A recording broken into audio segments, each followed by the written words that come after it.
دیوانے صحابہ کے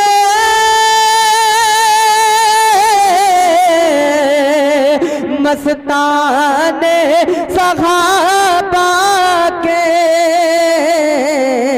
اور اپنے مواعظ حسنہ سے ہم سب کے دلوں کو مستفیض فرمائے۔ تیرے ایک تائی ہر ایک رنگ میں ٹھائی ہے، سارا مجمع تیرے جلووں کا تماشائی ہے۔ اے بلبل شیدا تو نے سنا ہے ہنس ہنس کر، اب جگر تھام کے بیٹھو حضرت کی باری آئی ہے۔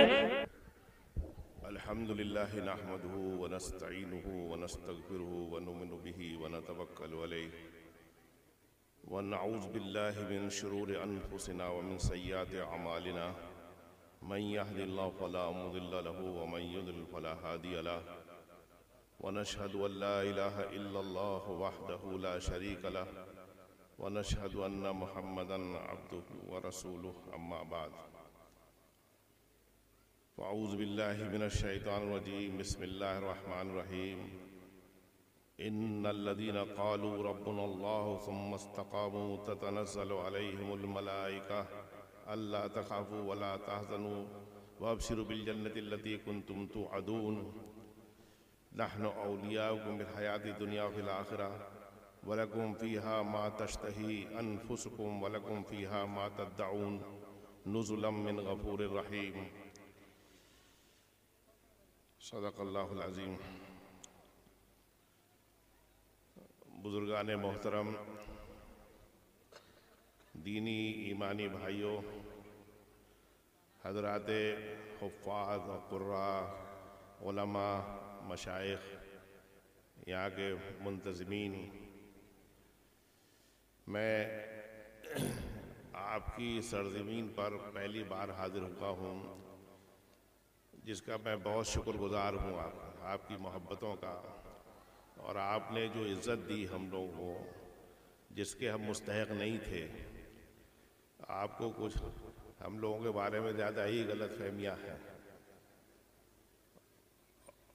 آپ نے جو بھی سمجھا آپ کا حسن ظن ہے، آپ کے حسن ظن کی اللہ تعالیٰ لاج رکھے اور ہم لوگوں کو ایسا ہی بنا دے۔ بزرگوں،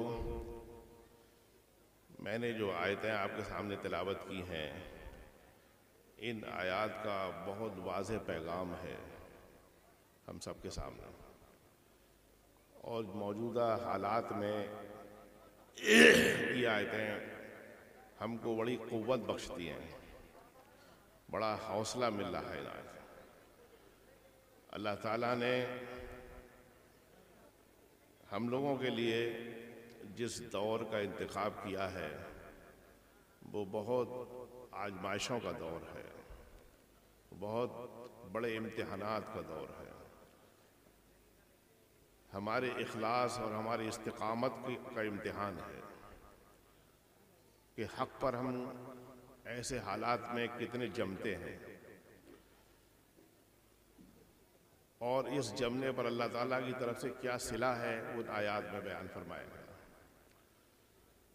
بڑی خوشخبری ہے، سچی بات ہے، اور بڑی ڈھارس ملتی ہے۔ ان آیات کو جب بھی پڑھیں گے یا غور کریں، تدبر کریں، اصل میں قرآن پر ہم تدبر نہیں کرتے، غور نہیں کرتے۔ ہم لوگ قرآن کو ہم پڑھتے ہیں یا تبرک کے طور پر رکھ دیتے ہیں گھر میں۔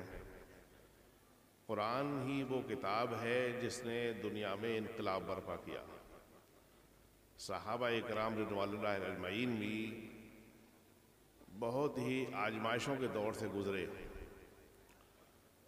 ایسے سخت امتحان آئے ان کے سامنے، بڑی آزمائشیں آئی ہیں، لیکن حق پر وہ قائم رہے، حق پر وہ جمے رہے، اور یہ حقیقت ان کے دلوں میں راسخ ہو چکی تھی کہ ایمان سے بڑھ کر کوئی چیز نہیں ہے، اللہ کی محبت سے بڑھ کر کوئی چیز نہیں ہے، توحید سے بڑھ کر کوئی چیز نہیں ہے۔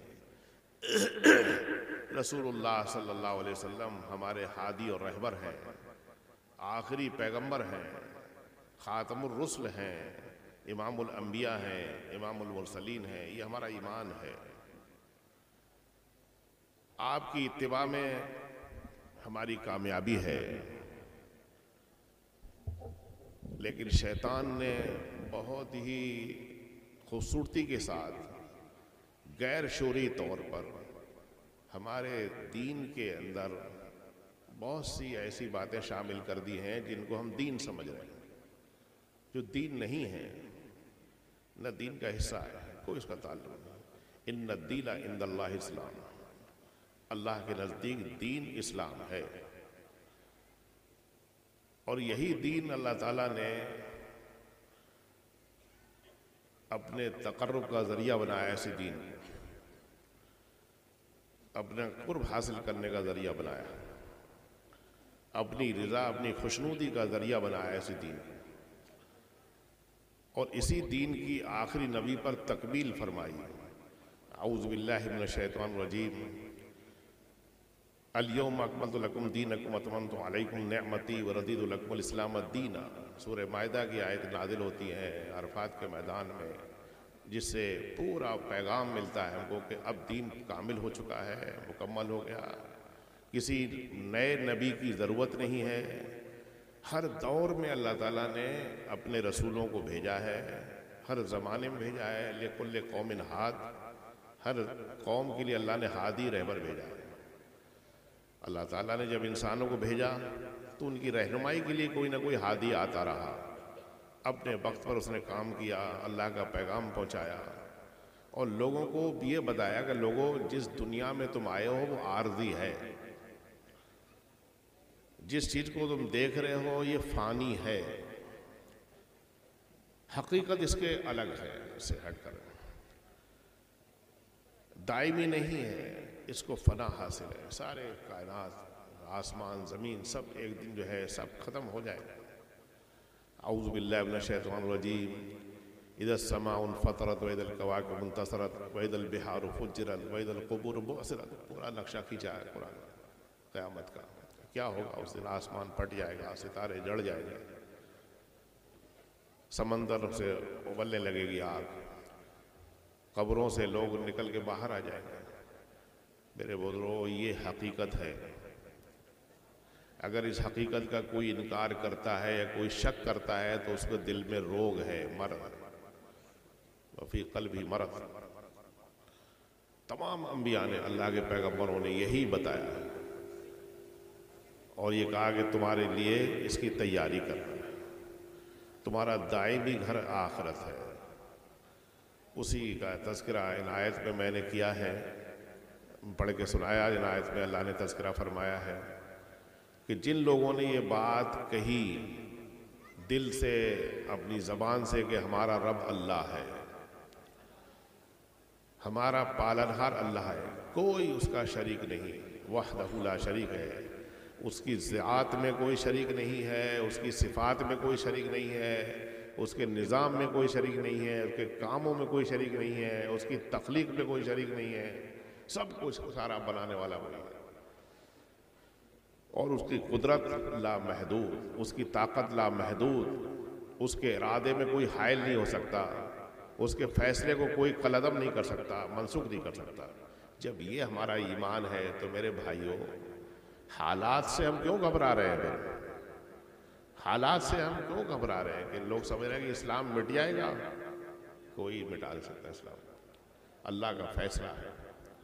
ہاں، خطرہ اس کا ہے جو حاملین ہیں، اسلام پر چلنے والے ہیں، ان کی اگر گرفت کمزور ہے تو وہ چھوٹ سکتے ہیں۔ اللہ کی رسی کو اگر ہم نے مضبوطی سے نہیں تھاما تو ہم چھوٹ سکتے، پیچھے رہ سکتے، اللہ دوسرے کو کھڑا کر دے گا، لیکن دین اسلام کو کوئی نہیں مٹا سکتا۔ ہماری سوچ بدلتی جا رہی ہے، ہماری جو ہے بالکل فکر ہی بدل گئی۔ اب تو حال یہ ہوتا جا رہا ہے دیکھنے میں کہ حالات سے لوگ ہم اتنے متاثر ہو گئے ہیں کہ اپنی شناخت مٹاتے جا رہے ہیں، اپنی جو آئیڈینٹی ہے، ہماری جو شناخت ہے، ہمارا جو تشخص ہے اسلامی، وہ ہم ختم کرتے جا رہے ہیں۔ پہچان ہی ہماری ختم ہو گئی کہ ہم مسلمان ہیں نہیں ہیں۔ میرے بھائیوں، سچائی جو ہے وہ یہی ہے، اسی سچائی پر ہم کو جمنا ہے، جس سچائی کے لیے قرآن کہہ رہا ہے کہ جن لوگوں نے کہا ہمارا رب اللہ ہے، تو اللہ کہنے پر جو حالات آئیں گے، ایمان لانے پر جو حالات آئیں گے، وہ بہت کچھ ہے ہم کو جھنجھوڑیں گے۔ ہم کوئی سامان خریدتے ہیں تو بڑا پرکھتے ہیں، جانچتے تولتے ہیں، ناپ اس کو دیکھتے بالتے ہیں، تب کوئی چیز لیتے ہیں۔ اللہ ہمارے ایمان کا امتحان نہیں لے گا کیا؟ وہ بھی امتحان لے گا، وہ بھی دیکھے گا مخلص کون ہے، غیر مخلص کون ہے۔ ورنہ تو سبھی دعویٰ کر رہے ہیں کہ ہم اللہ کو چاہتے والے ہیں۔ صحابہ کے دور میں ایسے حالات آئے کہ لوگوں نے دعوے کیے کہ ہم ایمان لے آئے۔ وَمِنَ النَّاسِ مَن يَقُولُ آمَنَّا بِاللَّهِ وَبِالْيَوْمِ الْآخِرِ وَمَا هُمْ بِمُؤْمِنِينَ کہ بعض لوگوں میں کچھ ایسے بھی ہیں کہتے ہیں ہم اللہ پر ایمان رکھتے ہیں، آخرت پر ایمان رکھتے ہیں، لیکن مومن نہیں ہیں، صرف زبانی دعویٰ ہے۔ ان کا حال یہ ہے یعبدون علی حرف، وہ بس کنارے پہ کھڑے ہیں اسلام کے، ایک کنارے کھڑے ہیں۔ جب دیکھتے ہیں مصلحت کا تقاضا ہے اسلام پہ چلنے پر تو اسلام پر، مصلحت کا تقاضا ہے اسلام کے خلاف تو ادھر چلے گئے۔ یہ نہیں چلے گا، اللہ چھانٹ دیتا ہے حالات، اس لیے اللہ کو دل میں ہے، اس کے دلوں کا حال اللہ جانتا ہے، لیکن حالات ایسے پیدا کر دیتا ہے جس سے چھٹائی ہو جاتی ہے، مخلص غیر مخلص میں فرق پتہ چل جاتا ہے کہ کون پکا مسلمان ہے، کون سچا، کون جو ہے کچا ہے، کس کے اندر نفاق روگ لگا ہوا ہے اور کس کے اندر جو سچائی ہے۔ صحابہ کی پہچان ہوئی، کتنی مصیبتیں آئیں، اور کچھ وہ تھے جو نام نہاد کے مسلمان تھے، وہ بھی شریک ہو جاتے تھے، لیکن حالات ان کو چھانٹ دیتے تھے اور وہ چھٹ جاتے تھے۔ میرے بھائیوں، اس لیے بالکل گھبرانے کی بات نہیں ہے، پورے اعتماد کے ساتھ اللہ کی کتاب سے طاقت لو، قوت پیدا کرنے والی کتاب ہے، وہ طاقت پیدا کرتی ہے کتاب کہ بس ایک مومن سمجھتا ہے میں نہتا ہوں، لیکن سمجھتا ہے میرے اندر کوئی طاقت ہے، اس سے بڑھ کر کوئی طاقت نہیں۔ تو اللہ تعالیٰ نے کیا فرمایا کہ جن لوگوں نے کہا ہمارا رب اللہ ہے، ایمان قبول کیا اور اسی ایمان کو بچانے کے لیے مدرسے قائم کیے، مکتب قائم کیے، اپنے بچوں کو پڑھانے کا انتظام کیا، دین جو کچھ بھی کیا ہوگا اسی ایمان کو بچانے کے لیے، سب ہر ایک بندہ مکلف ہے، ہر ایک بندہ مسئول ہے، ہر ایک ذمہ دار ہے، اس سے سب پر پوچھا جائے گا۔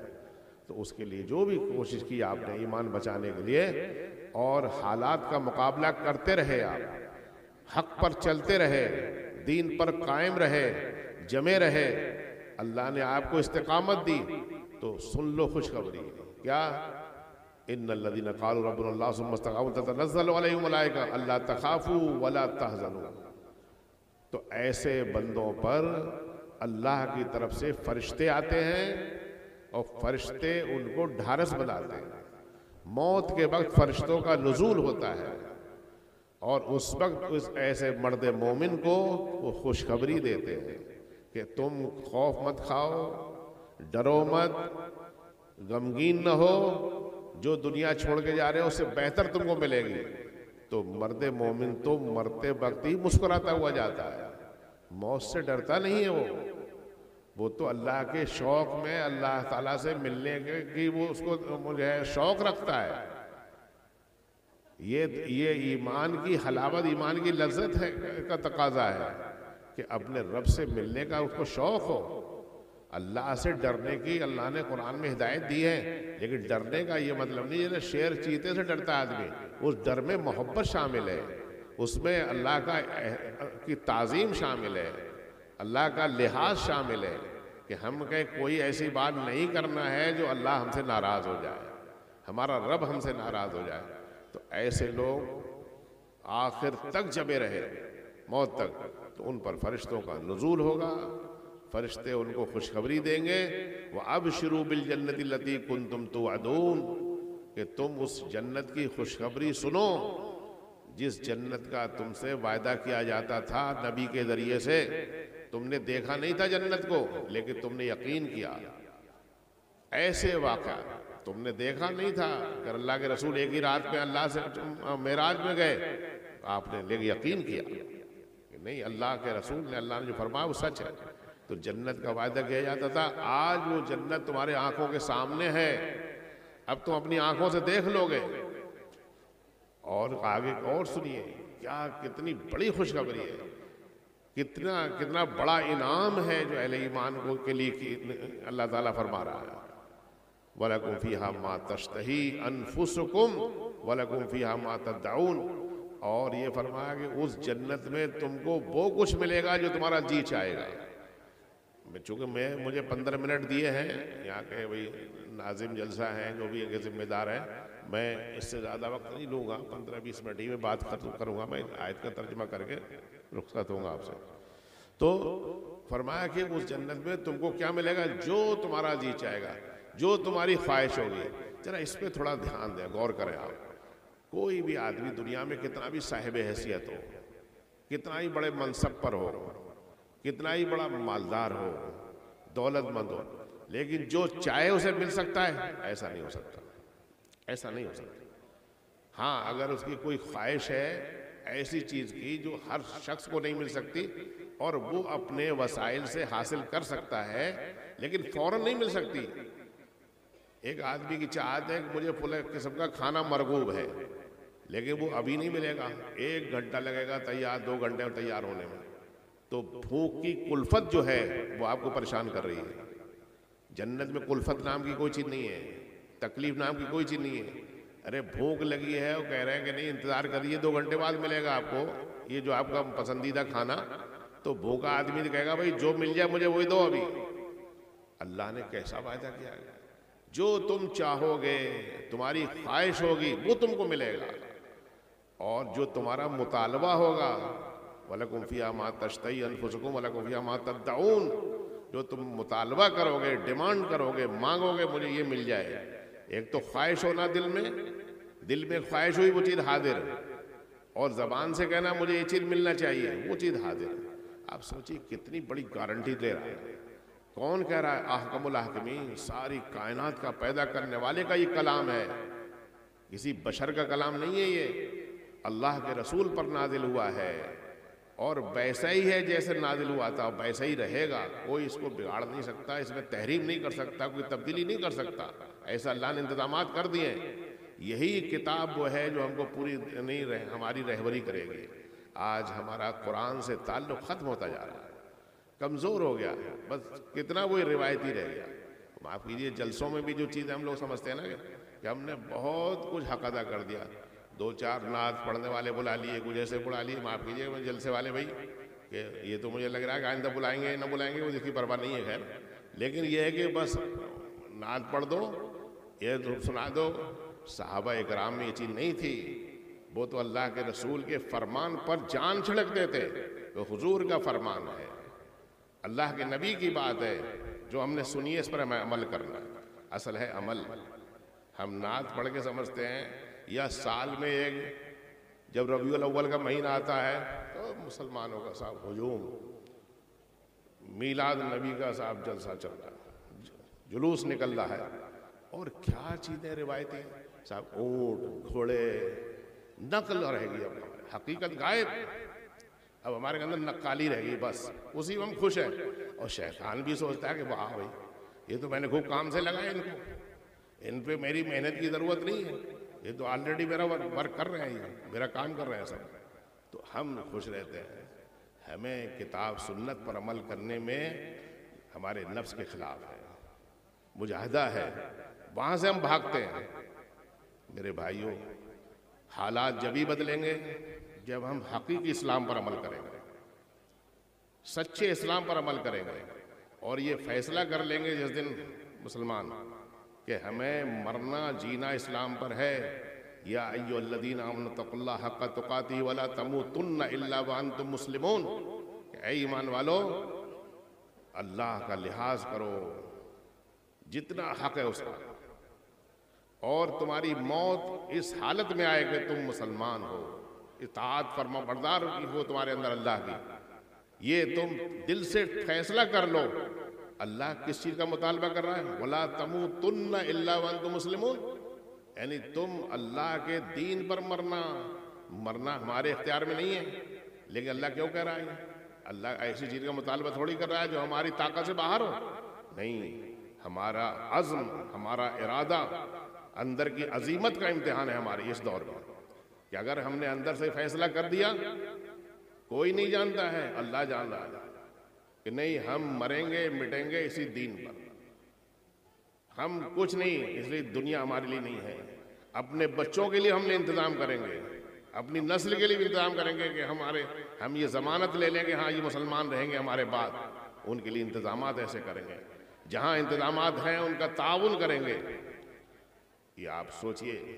اور جو حالات آ رہے ہیں، بھیڑ بھاڑ سے جو ہے نام لکھانے سے نہیں بات بنے گی بھائی، کوالٹی ہونا چاہیے. ہمیشہ اللہ تعالیٰ نے صفت پر وعدہ کیا ہے کہ ہمارے اندر وہ صفات ہوں، صادقین، متقین، اور یہ صفات قرآن میں بیان کی ہیں. تو سچے ہوں، تقوی والے ہوں، سب نے ایمان والے ہوں، مومنین ہوں. تو یہ ان پر وعدہ ہے کوالٹی پر. تعداد ہماری کیا کہہ رہی ہے؟ تعداد بہت بھیڑ بھاڑ ہے. ٹھیک ہے، راشن کارڈ ہماری تعداد ہے، نام لکھائے ہوئے ہیں، اتنی بھیڑ بھاڑ، اتنے پرسنٹ مسلمان ہیں، لیکن کیا وہ ان میں وہ کوالٹی ہیں؟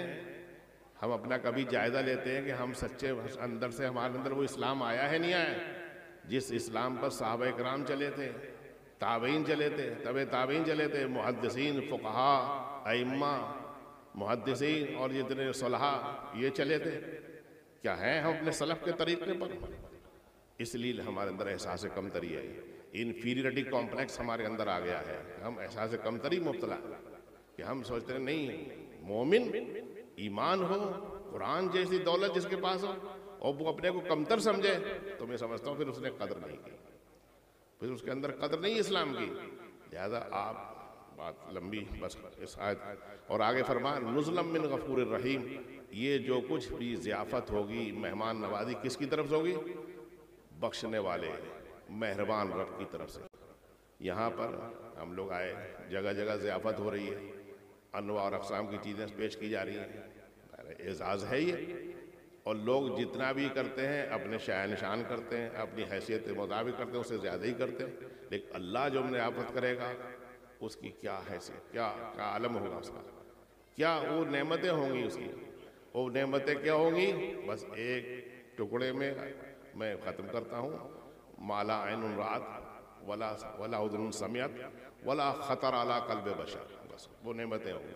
نہ کسی آنکھ نے دیکھا ہے، نہ کسی کان نے سنا ہے، نہ کسی انسان کے دل کے پہ اس کی حقیقت کا گزر ہوا ہے. یہ وہ نعمت اللہ نے چھپا رکھی ہیں. لہذا آپ لوگ، ہم لوگ یہ فیصلہ کریں کہ اس حالات سے گھبرانا نہیں ہے. آپ کے امتحان ہے اس میں، اور اللہ تعالیٰ طاقت سے زیادہ کچھ نہیں ڈالتا، نہ امتحان زیادہ لیتا ہے طاقت سے زیادہ. جس دن مسلمان یہ فیصلہ کر لیں گے ہم کو دین حنیف پر ہی چلنا ہے، ہمیں اسلام پر چلنا ہے، شریعت پہ چلنا ہے، اور اسی پہ مرنا مٹنا ہے، جاہلیت کی موت نہیں مرنا ہے. اللہ آپ کی مدد کرے گا اور ہم سب کی مدد کرے. وآخر دعوانا الحمدللہ رب العالمین.